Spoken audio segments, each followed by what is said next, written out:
You're listening to Semi-Pro Gridiron Rant, where we talk semi-pro all the time. All the time. A football podcast dedicated to you, the semi-pro athletes, coaches, team owners, and fans. You're welcome. And now, your host, Ken Anderson. Well, all right. Well, welcome back to another edition of Semi-Pro Gridiron Rant. I'm your host, Ken Anderson. Appreciate you joining us today. Listen, I apologize, everybody. I'm a little week late on this one with the holiday. You know, Thanksgiving kind of creeped up in there. And then my guest and I had a few issues. I'm a knucklehead, and I thought he was Central Time. He's East Time. And between his gym schedule, my gym schedule, we had a hard time hooking up. But here we are recording late midweek, and we'll get this thing out and back on schedule here. So without any more hesitation here, let's welcome this week's guest. He's got a lot going on between. He runs a team. He's part of a league, helps run a league. So he's got a lot to share with us. So let's welcome in Andy Villamarzo. Hey, Andy, how you doing, buddy? Doing good, Ken. How are you doing today? Good. Appreciate you joining me after all this craziness between the holidays and then trying to format our gym schedules and coordinate our gym schedules. So Andy, tell us a little bit. Number one, let's go back to, you can start as early as you want, but let's talk a little bit about your early years football, and then we'll kind of, graduate into, what brought you into the world of semi-pro. So start where you wish. I actually got into football, playing organized football when I was ninth grade, actually, in high school. So I didn't play youth football. I actually was more into baseball growing up, and then started playing in the neighborhood with some friends, and they were always saying, why don't you go out for the football team? You always play football with us. You seem to have a lot of fun. And I just didn't want to play at the middle school that I was at, Seven Springs Middle School over in Trinity. So I said to myself, I'm going to play when I'm a freshman in high school. Like I gotta try. I mean, I can't just be this nervous, guy, or teenager, not want to play just because I'm, afraid pretty much. Mm-hmm. So, and you say you went to Trinity. So tell everyone, listeners don't know where that is. So tell us where you're from. Trinity or Newport Richey area. It's over in Pasco County, which is about, I'd say 40 to 45 minutes north of Tampa, Florida. Okay. So it's, suburb area or suburb county of, close to Tampa. Grew up there. I was born in New York, Long Island, New York. Okay. And then, but I can't really say, hey, I'm from New York. I was just born there. And then after I was 1 year old, I ended up moving down to Florida. Family moved down to Largo, which is a little south of Tampa, like southwest. And then we moved up into the Pasco County area. And then that's where, I've pretty much been my whole life. So I cover high school football, actually. So I know a lot about the area in terms of, high school football coverage. And that's kind of how I discover players as well, for, semi-pro, but get into that a little bit later. We'll get into your coverage and what that means, but let's go back. So high school, you didn't really start playing ball till a freshman. Neighborhood kids kind of convinced you that, maybe you should give it a shot. So what position did you play when you came out? When I first went out, I went out for wide receiver. And actually, after one game, freak accident, was playing. It's kind of a version of dodgeball. It was called war ball, where they have dodgeballs all lined up in the middle of the gym floor, and then right towards the middle they have flattened volleyballs that kids would come and run after. And girls and guys would all play. So I was going after one of these flattened volleyballs because I knew those were called the stingers. Like those were the ones, like if you hit somebody with one of those, you got a pretty good shot. Right. And I extended my hand out, and a guy went and kicked my arm, and actually broke a bone in my arm. So it cut pretty much my entire freshman season. Oh wow! I only played one game, and after that, I was pretty much just water boy, video guy. Like I just helped with whatever the team needed. Okay. So So you didn't got have much. roughed up in gym class. Listen, I had a buddy that broke his back playing hockey, floor Uh, hockey in gym class. Yeah. So I mean, stupid stuff. And he was a good athlete. He was a football player and a baseball player. In freshman year, I think it was, he broke his back playing hockey in gym class, floor hockey. So stupid things happen in gym class. That's why I used to always bitch. I'm like, listen, we play sports all year round. Why do we have to be in gym? yeah. Why can't we just chill out? But no, you have to, you're required to do that. So, all right. So ninth grade comes and goes, injury, freak injury. 10th grade, did you come out healed up and ready to go?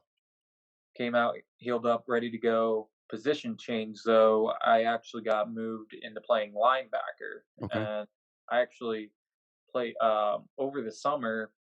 I actually went to and the Tampa Bay Buccaneers were fresh off their only Super Bowl appearance and win. I went to the Brad Johnson. It was like a camp that he ran, the quarterback for the Buccaneers at that time. Mm-hmm. Went to his camp, got to compete against some other local high schoolers that were in my county and neighboring counties. Got to meet Leroy Butler, Yeah. who played safety for the Green Bay Packers. From Jacksonville.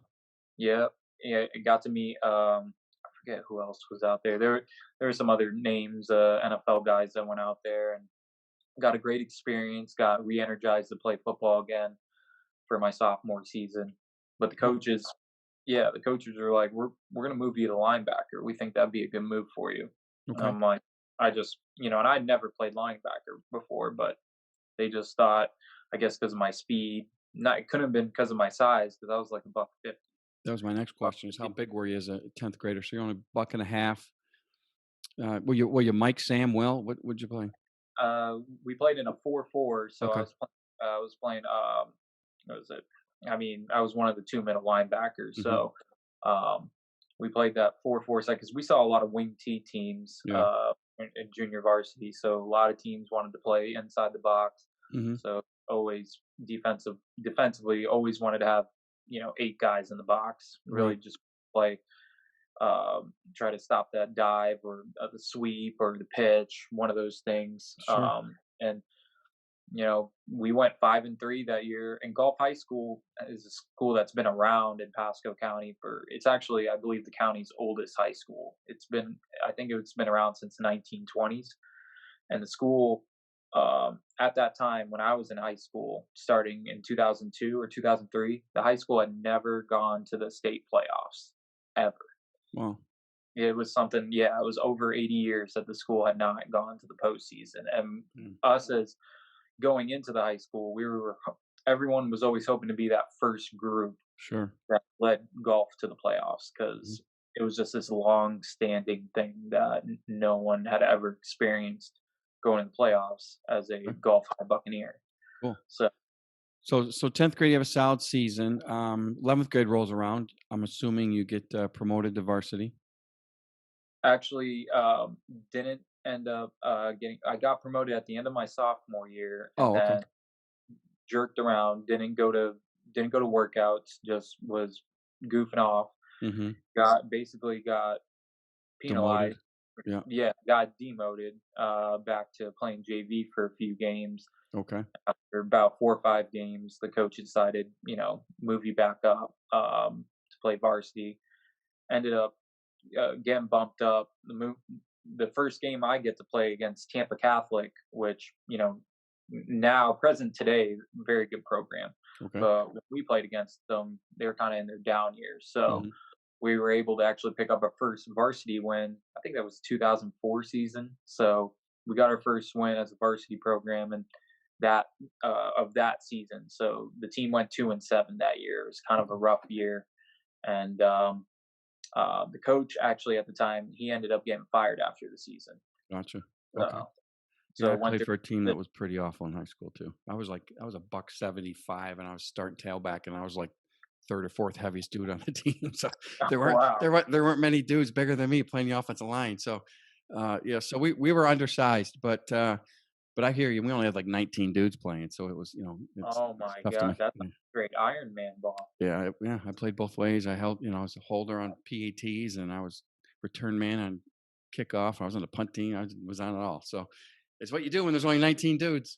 Yeah, the good news is you learn a Yeah, lot about the game, right? You learn positions, you learn a whole bunch about the game being all over the place. But so senior or junior year, you're kind of half and half. You get a taste of Friday Night Lights, if you will, and then so your senior year rolls around. And what happened in your senior year? or the school hired a new head coach. He came from Kentucky actually, Okay. and some of us didn't know what to think because we did like our previous head coach. Hmm. He was the only guy we knew with Right. varsity program. Some of us contemplated like not playing, and some guys obviously bought all in, and it was kind of like a mixture of emotions, I guess, or thoughts and what to do. And there were actually some guys who played the previous year that were key players that actually didn't even end up playing, or they went elsewhere. So Right. it's kind of like a weird year for the senior class because a lot of those guys had an allegiance to the previous head coach, Hmm. and I didn't know how I would fit in because I only had so much film from varsity season because I, basically got in half a year. Right. And the anytime a staff comes in, they're already looking towards the future. They're not really like, hey, we want to play that senior class heavy. And Right. yeah, There's not a whole lot of investment into that senior class or that first year because you're like you said, you're looking towards what year 2, 3, 4 are. So I'm gonna assume that that didn't bode well for your career, right? it actually ended up being a good season because I was playing linebacker, and then I ended up actually going out and playing. I decided just right before the preseason that I was going to play, and it was another one of those kind of like last minute. I'm going to run out there, and I remember my coach at the time, Jay Fulmer. I remember walking up to him saying, I want to play, coach. And, he looks at me and is like, if you come out, I mean, you're really not going to play that much. He's like, I got a lot of guys out here that want to play. You haven't been out here for preseason practices. Hmm. And I told him, I'll do anything. Like at this point, I just want to be out there. I want to suit up. I'll play. So he's like, all right, you can come out. I missed the preseason game. They get beat up pretty good by this Nature Coast team, which actually Miami Dolphins running back Matt Breida, Hmm. he played at that high school at Okay. Nature Coast. So they get beat up pretty good. I'm able to suit up for the first game. I play just like special teams sparingly, Hmm. and then we win that game. The next game we play Westwood Chapel, which was back then a perennially good team in our area. They beat us up really good, and so we go through. The coach makes some changes, and he starts looking at me as a nose guard and a five front. And Okay. I'm at that time I got up to like 175, 180. So he tells me, I'm like, coach, you want me to put my my hand in the ground and play nose guard? And because the offensive lines were actually pretty sizable in Pasco County, some of the centers were like 260, 270, 280. Hmm. I'm thinking, I, I don't know how I'm gonna overpower these guys. These guys just have like 120 pounds on me, Right.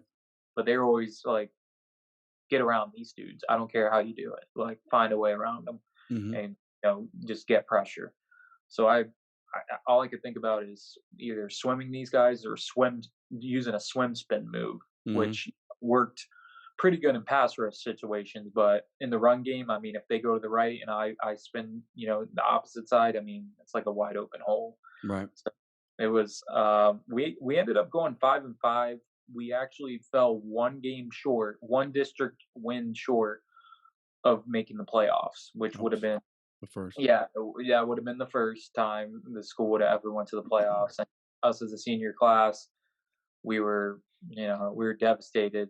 And the very next season, golf goes to the Play golf playoffs. for the first time, man. Okay. Yeah, I had a feeling you were gonna say that. yeah, Day late and a dollar short. So yeah. so it's funny you said that you played nose because when I was a sophomore on JV, we ran a we kind of ran a hybrid. I basically ran the middle of the field. So if we went 6 front, I played nose. We played 5-3.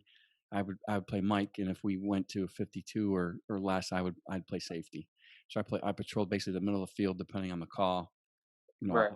I would move up. So So I kind of understand being a little undersized. I mean, I think as a sophomore, I think I was like 155, maybe Oh 160, wow. something like that. Going up against guys, like you said, are 200, 210, 220, whatever.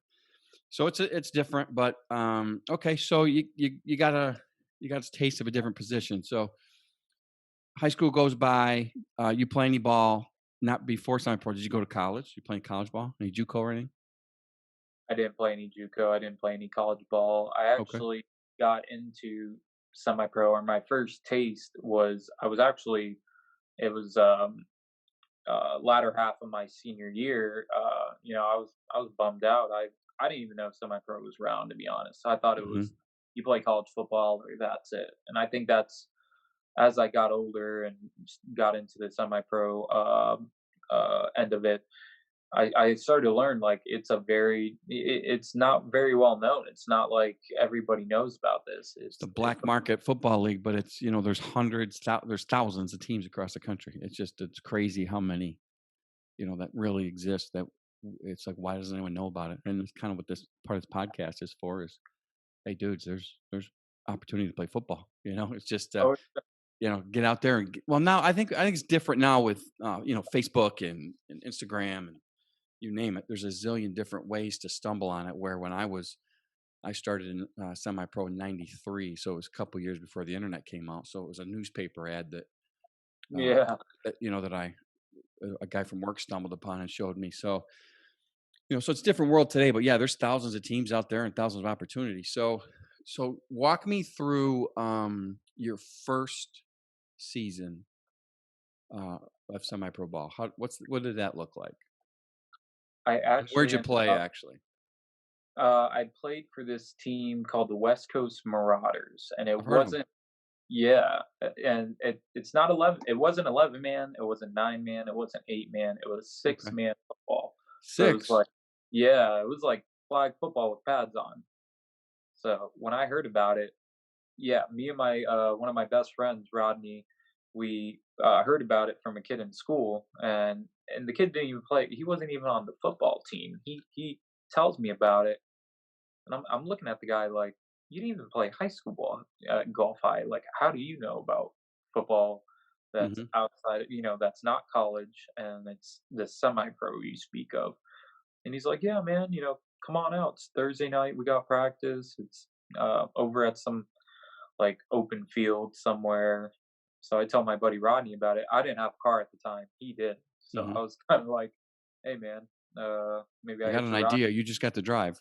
Yeah, exactly. Like I got this great idea that we can keep playing football. Why don't we Right. just go? So we both end up going out. Bunch of like we're the youngest guys out there for sure. Like everybody's older, like they look like grizzly veterans. Like they've Mhm. been doing and they look at us like we're just a couple of young tadpoles that swam into their Right. pond. Right. So Right. um, I remember Rodney, that feeling. yeah, Rodney actually hurt his meniscus, or I think he tore his meniscus the first time he went out there. Ouch. Yeah, and I was like, well, Rodney's not going to play, and I remember my first practice, they had me playing running back.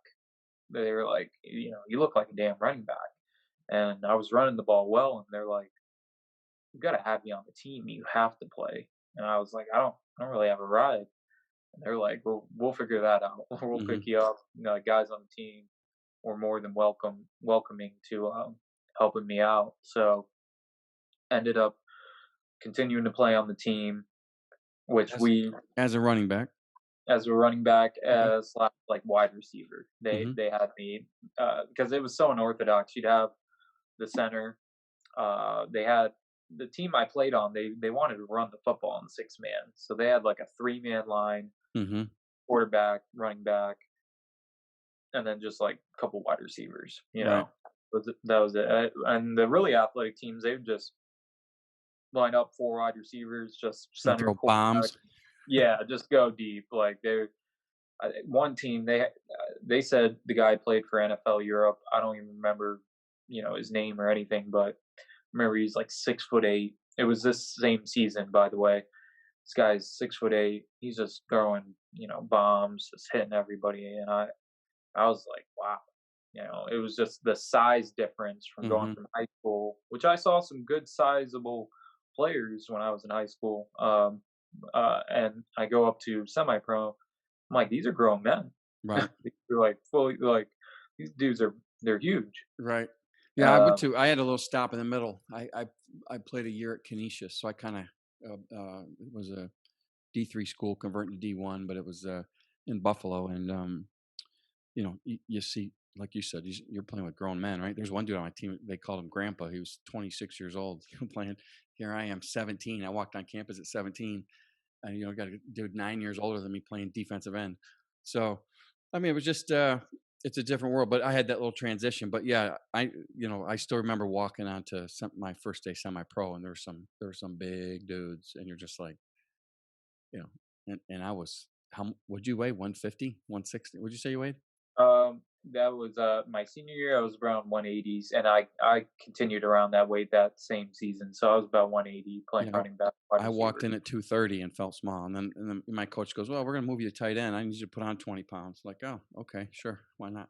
So so it was, it's a definitely different world. So you're playing this hybrid football. How many seasons did you do that? Did it for I think it was 3 seasons. I played for the West Coast Marauders because the first season I played 5 or 6 games, and Mm-hmm. then I'm at wide receiver, go for pass. I sustained I think it was like my second injury since that broken arm. I sustained a leg injury on a fade pattern. Good ball. I actually I remember it clear as day. Should have caught it. Broke my leg and ended up the guys picked me up, took me to their car and drove me home. And I remember my mom just being like, I told you shouldn't have been, kept playing football, and she didn't even think my leg was broken. She actually was like, just shake it off. Like in the morning, you'll be fine. I wake up in the morning, it's even worse. I can't, I can't even get out of bed. She was like, all right, well, I guess I'll bring you to the hospital. So she brings me over, and I'm out for the rest of the season. So I gear up and get ready to play again because I said I actually had fun, even though I don't think we won a game. We didn't win Okay. one game that season, but I had fun. I mean, I wanted to keep playing, so Mm-hmm. it was just another way to actually Another get out and avenue to play. Yeah. Okay. So, what year was the third year? third year was 2008. 2007, Rodney returns. Another one of my best friends, Nate, comes out. Okay. Um, I meet some guys that I end up getting to know. I still know to present day, and um, I started playing quarterback. I don't even know how that happened. Okay. We were just throwing the ball around, and the head coach is like, "Have you ever thought about playing quarterback?" I'm like, "No, never. I've never played it in my entire life other than pick up football with my buddies." Right. So he's like this. He's this old school Pittsburgh Steelers. His name was I always just call him Coach Barry. Coach Barry was just always on me every practice, but he wanted me to play quarterback, and he's the hardest on the quarterbacks because Mm-hmm. he actually Okay. played at Chamberlain High School where John Gruden's brother, what's his name there? Jay. Jay Gruden. Yeah, Mm-hmm. Jay Gruden played at Chamberlain. So he always told me stories about how him and Jay went at it in practice, and Okay. it's almost like I think he had something against Jay Gruden. But but that season I played quarterback. We actually went 4-5. I couldn't believe I actually played a season of quarterback Mm-hmm. because I never would have thought in a million years I'd be throwing the ball, organized to guys or semi-organized, however organized 6-man can be. And that year, went better than previous. We actually won some games. Go to the third season of the Marauders. It was a much different vibe and feel. some guys had dropped off. The organization kind of started to, really become disorganized. I mean, I just could tell guys weren't into it. Hmm. And I think that was the last year of the team. I think they tried to run one more season, but it was total disorganization. They tried to run an 11-man team, and I remember watching a game film of the team, and I was like, oh man, good thing I left when I did. Right. But yeah, the third season, I said to myself, all right, I gotta find like somewhere else to end up playing. So Okay. it led me to 2009. So in 2009, are you still playing this weird 6-man deal, or did you find 11-man? Stepped up 3 more guys. We go to 9-man, Okay. which I never heard of 9-man football, but they had it. So we're 2 guys short of 11. Hmm. Playing 9-man football. That was 1 year deal. Played for a team called the Pasco Panthers. And it was created by a guy who actually played with the Marauders in the last season I was with them in 2008. His name was Greg. He started the team, very organized. He, bought all the uniforms out of pocket, bought the decals, did the whole deal, and remember paying him, my fees, but I'm not sure how he did with everybody. It was kind of like a mixed bag, Hmm. but we actually had a really good season. We went all the way to the championship game in 9-man. We ended up losing in the championship game. And a few of the guys that were on that team actually play on the current team I'm on now. And it was, a good group of guys, good talented team. But the league was only, I think, like 5 or 6 teams. It Okay.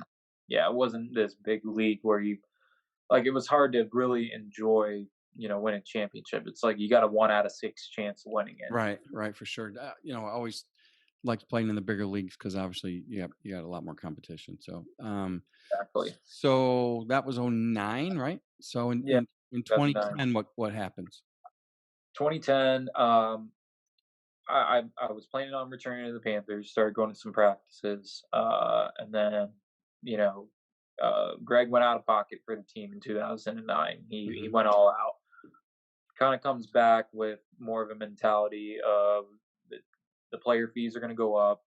I'm going to recoup a lot of the money that I spent, and he's kind of like very open about that. And I kind of took it like, well, wait a minute. I mean, how is that on the players? That's kind of like really more your, on your financial budgeting of the team. You got to configure this is how much you're going to spend on uniforms, decals, et cetera, et cetera. So as he was more open about how he was going to charge players and how much it was going to be, I kind of fell out of touch with the team because I said I don't really like the idea that he's running with.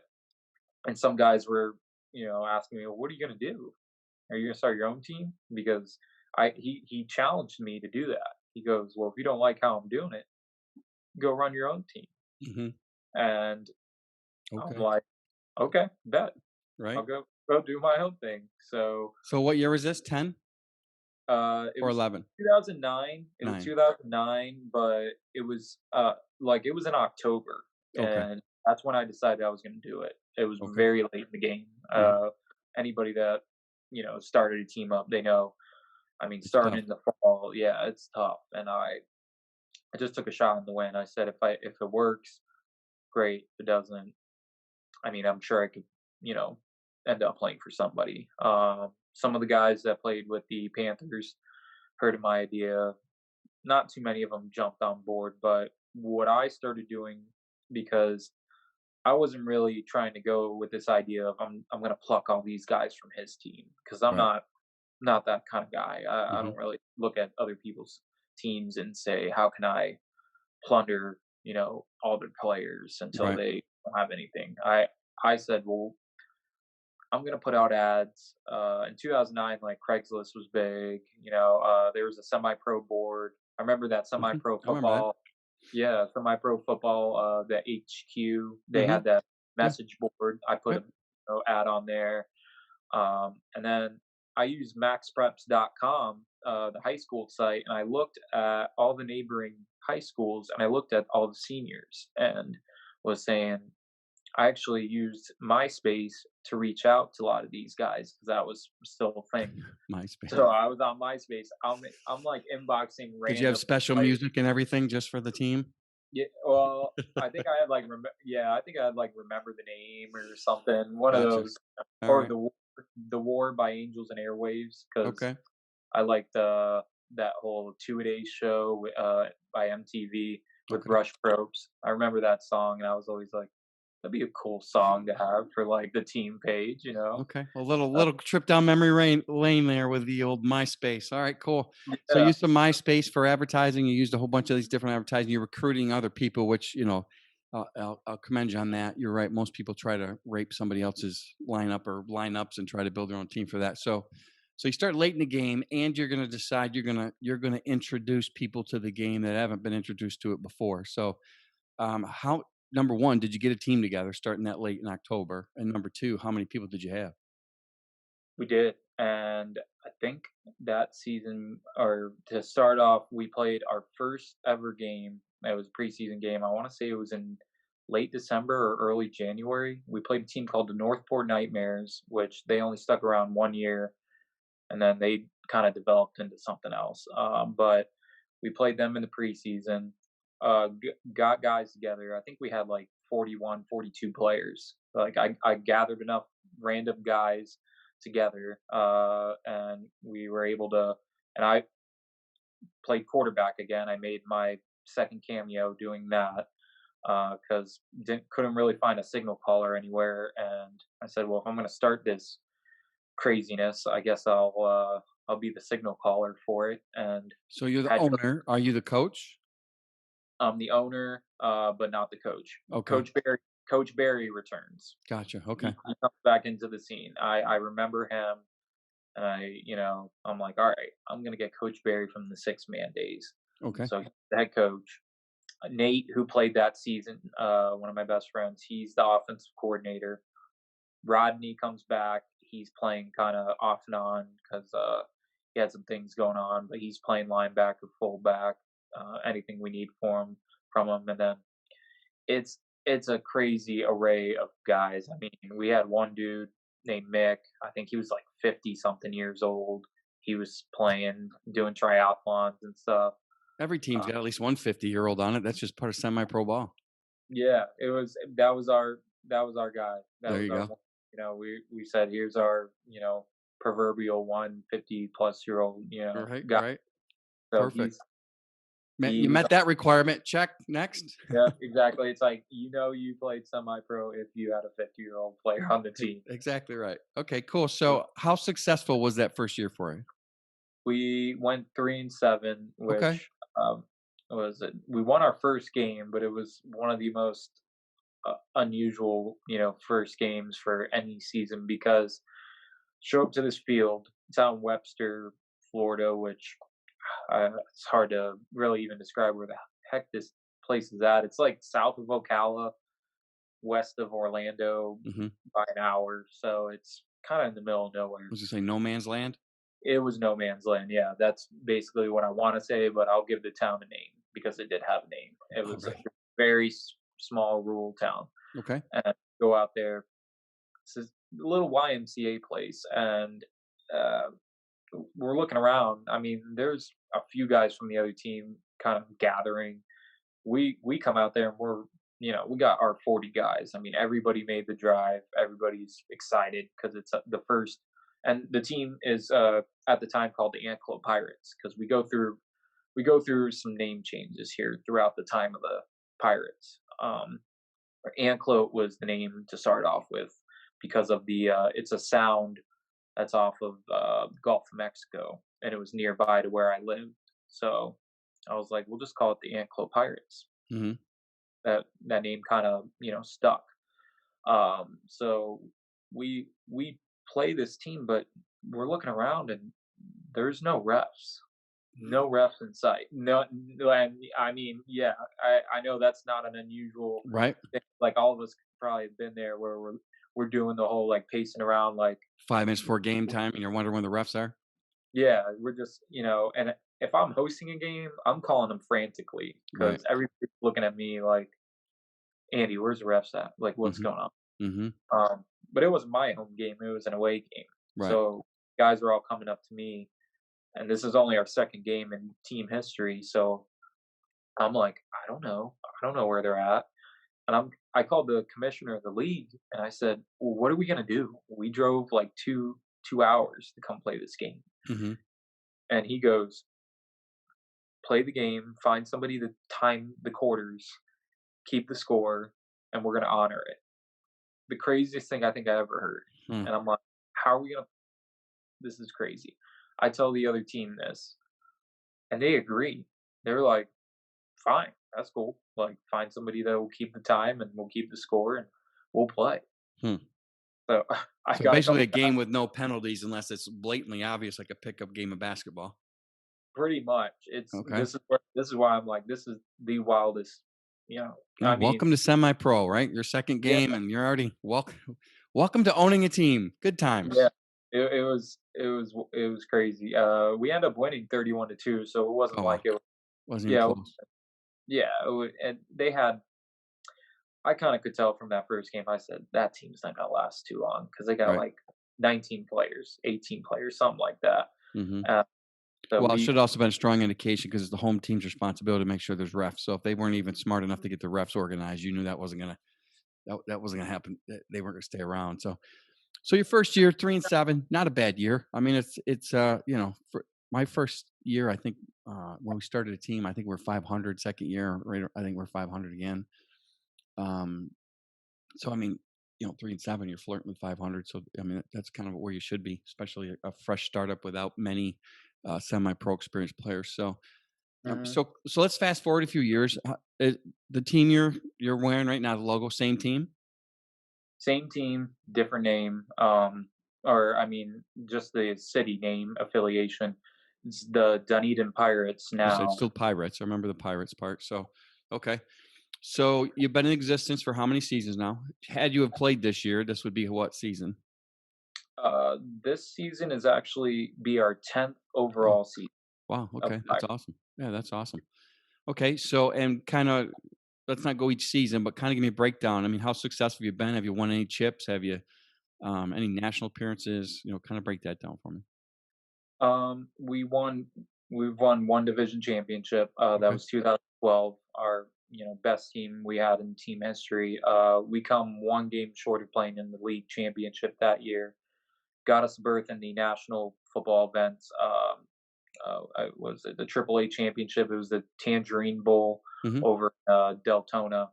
We ended up playing the Hudson County Bounty Hunters up in New Jersey area. They came down. We play this. It was a crazy game. We were down like 27-12. And this Mm-hmm. is 2013. We're down 27-12 going into the fourth quarter. We have like a Tom Brady like comeback where we end up winning the game Oh, well, wildly at the end, 34-27, nice. win the chip. So But it's our that's an honored national championship. Was it a national yeah, right? The honored national championship. Okay, cool. Very yeah, cool. Congrats. thank you. It was it was really that's our biggest achievement. I mean, everything after that, I always humble myself to say, I mean, we haven't really done much outside of those couple, things in 2012 and then 2013, and then we have some so-so seasons really. Mm-hmm. At one point, we had Ernest Givens, the Yeah. former Houston Oilers head Mm-hmm. coach. He was our wide receiver. He was our head coach for a season. Mm-hmm. Didn't quite go, the way we would have wanted, but it was it was a 1 year deal with Coach Givens, and then we ended up making Coach Nate or Nate, my friend. We made him the head coach last season, which we during that season we were kind of finding our way, and the last game before the pandemic started, we actually picked up a huge win over a good Broward Bulldogs. Heard of them? We beat them, and we're feeling good heading into our next game against the Southwest Florida Gladiators, which they've been a really good team the last 5 or 6 years here in Florida. And then that's when we got, that week it was COVID is Right. here, Shut you and down. yep, got shut down. So since then, it was kind of trying to navigate like how we're gonna, attack having a 2021 season, and I've been working out the entire time, running routes, getting with guys, and I mean we're currently practicing, so it's not like we're not getting ready for anything. I mean we're full go here. Hmm. Okay. So it's a good transition into kind of tell me what's the COVID scene down in Florida in terms of, obviously they shut your league down. What's talks for next season? Is there, are there procedures and policies they're going to put in place so you guys can actually play? Or are they thinking if the government doesn't say it's clear that there's no football next year? Well, in Florida, the governor is actually He lifted all kept. bans, right? Yeah, I mean it's kind of like I guess the pun of the jokes around the country, I guess, because I have friends who live in New Jersey, California, Virginia. They're just like, they're telling me the stories, like everything's shut down, can't really do much. And I pay attention to everything with Semi-Pro on all the social media sites. Hmm. I saw football was going on in Connecticut, New Jersey. Uh, I've seen football's been going around Yeah, I mean everywhere. it's popped up. They're playing here in Texas. They've had some things break out. They've had some individual games in Colorado. New York's talked about having a couple individual games outside of the league. So there's little pockets of people playing. So it sounds like based on the governor's. I mean, I know he lifted masks rules and everything. So I mean, I would if that stays true, then you guys are game on. Yeah, right now, I mean, it's game on. The Football Federation Alliance 2.0, which is it derives from what was the Florida Football Alliance, Hmm. which had been around since 2008, I want to say. Okay. A lot of the teams that were, namesakes in that league, they most mostly all of them came over to the new Football Federation Alliance, which we just call it FFA 2.0 because that's pretty much what it is. It's just Gotcha. a version of it, Okay. and And when's everybody the season start traditionally? late January, So which you're a spring or a winter, however you want to mention it. Because when I coached in Jacksonville, we kind of did the same thing. We're more of a winter league than it was up in New York, where I'm from, where it's more of a fall league. So okay, so as of right, so you're practicing, right? yeah, we've been practicing. I want to say since September, early September or late August. We've been running OTAs slash practices every Hmm. Saturday morning. We've had to get creative because we usually do everything out of the city of Dunedin, which the city of Dunedin has been very supportive of the Pirates. We have or we have a good relationship with the city, and the mayor recognizes our team and gives us, she'll recognize us like on social media, like our stuff, and but right now, Pinellas County is it's kind of weird city to city what their protocols are when it comes to renting fields out to adults or not. Um, like we went to the city of Dunedin trying to rent a field, and they told us as of right now, they're not renting out to any outside organizations. So I was disappointed with that, and we ended up going to a city or a town that's probably like 10 minutes away. It's Okay. City Safety Harbor. They're open arms, saying, "Yeah, let us know when, and we'll provide you a practice field." So it's kind Oh, of cool. it's hit or miss. Yeah. You don't know where. I guess it's just depending on how your municipality's Parks and Recreation division decides how they want to handle rentals. Okay. So So I guess as of right now, it's all systems go unless Biden comes in and does some sort of craziness that can shut you guys down, right? So let's assume you're playing ball. Tell me a little bit about your league involvement. My league involvement, I'm the vice president of team development with the FFA 2.0, and that title really is recruitment of new teams into the league. So obviously, with a new league, I already knew how to start up with the teams that were coming over from the Florida Football Alliance. Mm-hmm. So we had I think we had like 14, 13 teams that came over. Yeah, so it was really trying to see who from other leagues would be interested, and reached out, threw some feelers out. We got a team that actually was around a couple years ago, the River City Commandos out of Jacksonville. Yeah, they we had some headbangers with them, and unfortunately, bastards beat us. But Yeah, they were a good team. River City yeah, Commandos. yeah, really good team. And then They still the Commandos, or did they change their name? still the Commandos. They still got all those fancy camouflage type uniforms. They switched them up. He actually, I think the most recent uniforms they had, which we kind of laughed about it. It's because their logo looked like the old RC Cola. RC Cola logo, yeah. Yeah, they had RC on it, but it was in gold. Yep. And we looked at it and was like, doesn't that look like the RC Cola logo that's on the Coke cans? And we're like, no, that's exactly the same logo. Right. So it was, I mean, but they have like metallic looking gold numbers. Yeah, they had some crazy uniform. I mean, in our league, so they were in our league when I was with the Spartans, Jacksonville Spartans, and they had like 3 or 4 different sets of uniforms and crazy painted helmets, and so they were all in. I mean, and they had that was a team that had the majority of the city's linemen, so they had big offensive line, probably the biggest in our league because they had recruited the majority of the linemen. So so that's a decent.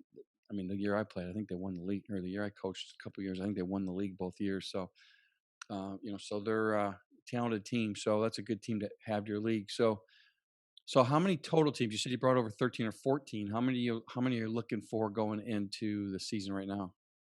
Right now, the number's at 17. Oh, wow. With teams that are going to be in the league, and I mean, kind of stinks because it's an odd number, but it is what it is. A team ended up dropping out just like a month ago. A team called the St. Augustine Yellow Jackets. They were going to be in the league. Guess they saw, there were some indifferences with what they liked and what the league was doing, so they ended up dropping out. So you're covering most of the state. I mean, with 17 teams plus, I mean, if you're all the way up to St. Augie and Jacksonville, you're pretty much covering, majority of the state. Yeah, we have teams. We actually got one Georgia team, the Golden Hills Grizzlies, and they're over in that Brunswick area on the coast. Yeah. So they're, and I actually went up to Brunswick because the league they were in previously actually held their championship game in like July, I believe. It was like June or July. Okay. Ended up, and Georgia was like more open than Florida. It was to the point where you walked around in Georgia, no one's wearing masks. Like even in convenience stores, wherever, like people were just chilling, just nothing's going on. So I mean, they were living their lives. They were living their lives, no masks. They were playing football over this field that's close to the high school. It was pretty neat. I said, it's like 5 hours from where I live, but it was a nice little hike. But ended up talking to their owner. I've known him for about 3 or 4 years. Good dude, Sean Brown. I helped them actually set up the championship game because they were in this unique situation where they were putting together their own championship game per se. Mm-hmm. It was like they weren't, I don't know where the league was at, but he was setting up everything. So I said to him, I'm like, hey, you need some help? Like, you should have more than yourself here setting up the field. He's like, yeah, come on. So I helped him put up the speakers, and a couple tents on the sidelines. Cool. So Cool. yeah, So let's talk a little bit about the future. What is there anything in the cards for you? I mean, what's your team? I mean, what's your future goals for the team? What's your future? You got anything crazy on the line here? I mean, right now, just looking to every time we get out there on the practice field on Saturdays, just we practice Saturday mornings, and we actually do that because we tell the guys you might as well get used to Saturdays because that's the days that you're Right. going to need to be off anyways. Mm-hmm. So, our goals is, try to be better than we were last year. We returned a lot of our starters from last year, and we added some good ball players to the roster. I don't want to really step over saying, "Hey, we're going right to the championship" or anything like that, because there's a lot of heavy hitters in the league. Right. So I respect any of the all these programs that have been there, done that, and Mm-hmm. they got a lot of their guys coming back, and it's going to be a tough road for anybody, going to the championship in the FFA Well, yeah. I because mean, 17. Plus, you're not. I mean, let's be honest. With first year, it's first year league, right? With all these yeah, 17. So, I mean, the reality is you're not going to have a lot of tape. Unless you mandate it in your league to share tape, which some leagues do, some leagues don't. You're kind of at the mercy of the schedule, right? How many times have you played them? Who have they played? Who can you get tape from? Who can you be buddies with? Who can you share?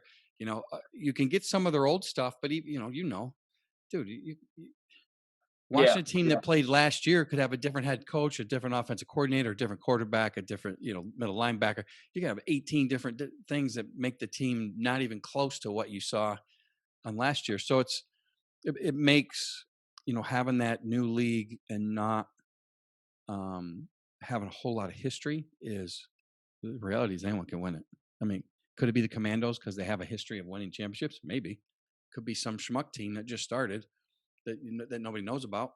That they just got the right people together, and here we go. So so it's I know I'd almost enjoy that process of being in the league. You're learning every week instead of, hey, I know what this team does, and then you kind of take it for granted, and so it's really wide open. So that's kind of cool. I'm definitely going to, keep in touch with me. I want to, kind of follow, what happens in that league. And obviously as the season goes absolutely, along, maybe we'll absolutely. touch base and have, I don't know, maybe we can do a weekly recap, or, maybe do a 5 or 10 minute weekly recap or something. We'll figure something out. But just let me know, make sure the league, is still functioning. So, I mean, other than that, anything you want to touch on before we say good night? I mean, we got a couple preseason games actually lined up here. I think they're both going to be good to go, just based on everything that's going on here in Florida. We got one on December 19th. We're playing a team called the Polk County Rise out of Okay. Haines City. We're going to be traveling to them. Got a game then, and then before our season starts, a couple weeks before the season starts, we play the Florida Stingrays. Uh-huh. We'll go down to Naples, and we're going to play at a brand new complex. It's called the Paradise Coast Sports Complex. Brand new artificial turf. Oh, wow. Really beautiful complex.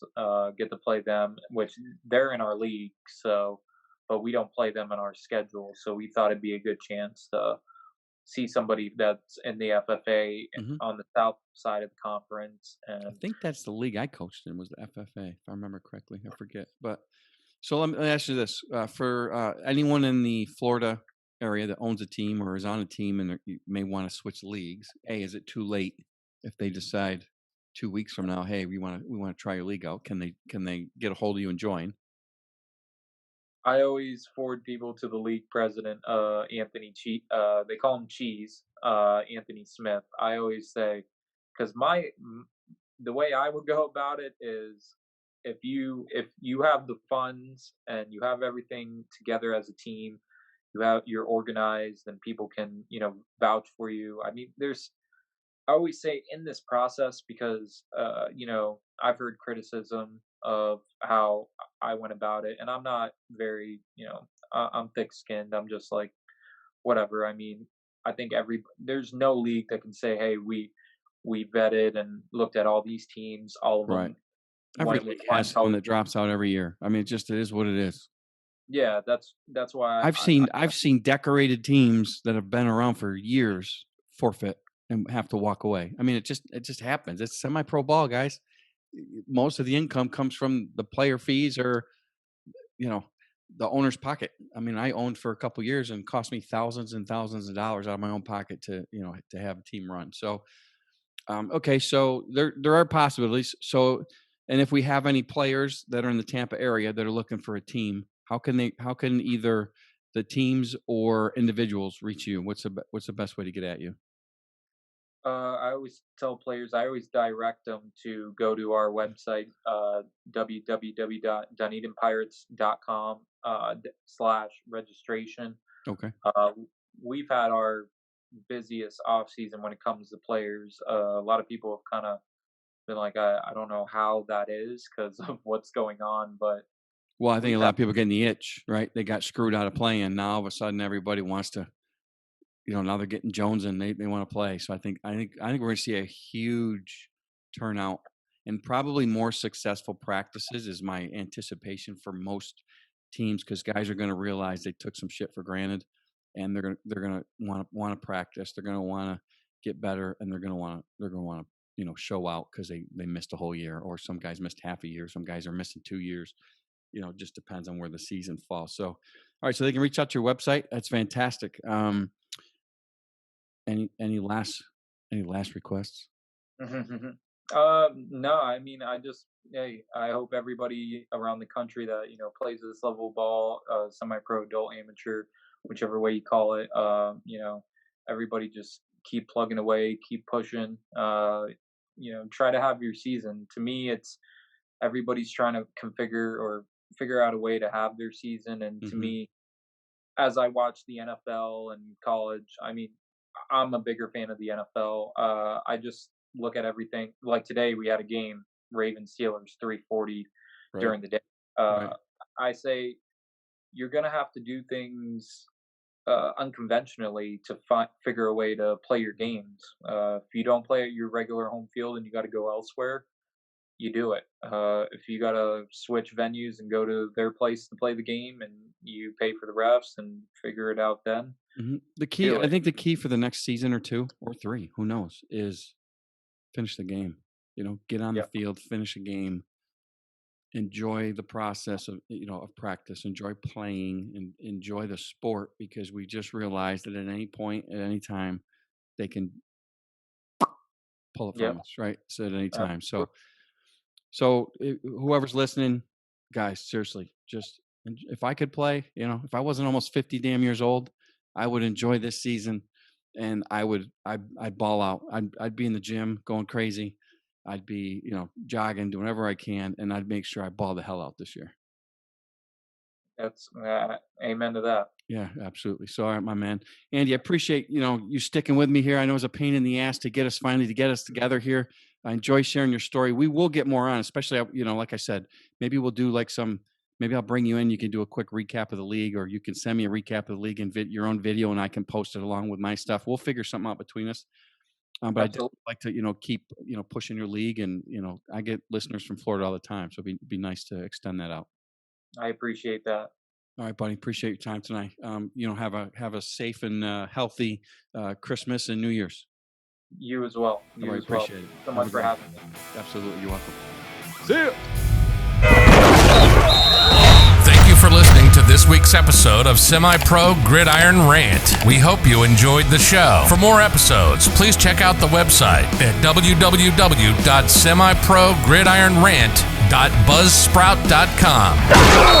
To reach us directly, please email us at semiprogridironrant@gmail.com or follow us on Instagram at semiprogridironrant. Thanks again for listening.